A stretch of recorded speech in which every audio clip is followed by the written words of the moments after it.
They've taken over our parks, our beaches, our footpaths. Now Oodles are taking over Australia's premier dog event, and it's got pedigree purists up in arms. Georgie Tunney hit the Royal Easter Show to find out what the kibble is going on. It all kicked off with this. Do you have a cavoodle, a labradoodle or a groodle? Perhaps a multi-poo, a spoodle or a sheepoo? An announcement from the Sydney Royal Easter Show that a brand new event was coming for 2024, dedicated to poodle crossbreeds, also known as Oodles. Categories range from cutest puppy and best groomed to most handsome. Super. The Oodle Show at the Royal Sydney is a novelty event for the Groodles and Oodles. But for dog purists, the announcement left them shook. An Oodle Day? This show once had a lot of credibility. Why limit it to crossbred poodles? Why not have a competition for all mutts and mongrels? I won't support an event that has a section for Oodle judging. Dogs whose very being has decimated an old and beautiful breed. Look at me. Don't look at anybody else. Don't look at the fat-ass losers or freaks. You look at me! I do understand, though, that there have been some threats directed your way. Is that right? Oh, yeah. Look, people have. Yeah. Come on, bring it on. 1 in 5 puppies born in Australia are Oodles.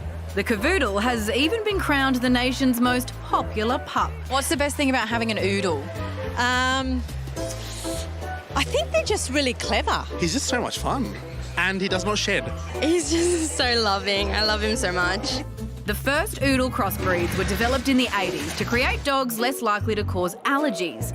But they can also have problems with their hearts, hips and elbows. Some are even prone to epilepsy. Creator of Labradoodle says the animal is his biggest regret. This guy says that he created Frankenstein's monster. And pedigree dog breeders have had beef with the Oodle for a while. For some reason, they seem to think it makes it better, crossing it.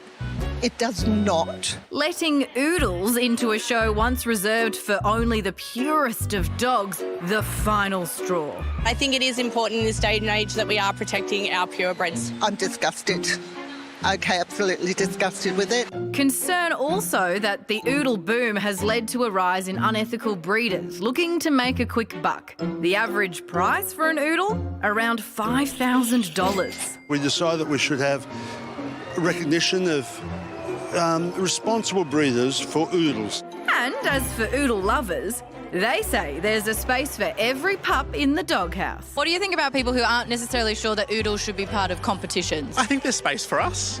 Even if it's a bit of a novelty, it's a bit of fun. That's all we're here for.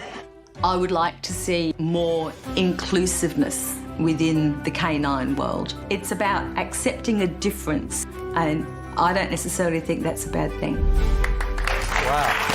I did not expect to have a chat about canine inclusivity tonight. No. That's Imagine amazing. if you were having the equivalent discussion about humans. I know. Yeah. You'd love that, wouldn't you? Well, I am a mutt, so of course I love a mutt. And you have an Oodle, right? I have an Oodle, a bordoodle. A bordoodle? And I love them. My first ever dog. I do. Like the golden doodle's a lovely dog, but the anal glands, you have to apparently squeeze them quite a bit. All those words, I mean, God, that was dangerous.